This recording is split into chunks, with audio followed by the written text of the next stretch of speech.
Real quick tutorial on how you can make some pins. The first thing you're going to want to do is check the link in the description for a free download of this PDF.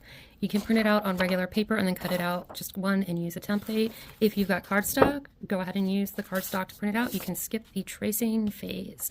You can do this on poster board for 50 cents from the Dollar Tree. You can use old recycled microwave dinners. You can even use index cards if you've got those running around the house. The only other thing you're going to need is some tape, some safety pins. You're going to want them close to at least an inch long, and a pair of scissors, and then whatever you need to color and to trace. Once you've downloaded it and printed the PDF, like I said, link in the description, we're going to go ahead, we're going to cut these out and use this as a template to trace on there.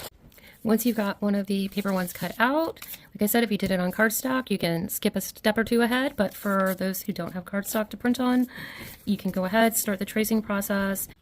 You'll probably find that tracing this flimsy piece of paper is a little difficult. That's okay, you just need to do it once. Once you've got the first one cut out, you can always use that as a template to make the rest of them. Next step, obviously, just go ahead and we're going to cut this out. Next, we're going to go ahead, we're going to color in the flame. Markers work best. We're just going to go ahead, I'm going to color a few of these, and then we'll get to the next step. Color them however you want. You can just do a very simple yellow flame.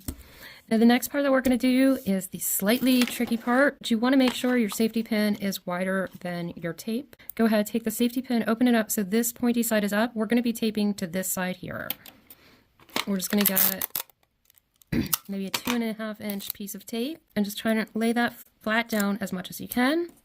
You're going to lay the back of the entire candle flame on the tape and press that down. And then you're going to take the pin and you're going to want that to be at least 1/4 inch above. You don't want it right up against the candle or it's going to just stick out when you put it on you. And then we're just very carefully taking this over top and then taping it right down. So we have a nice secure.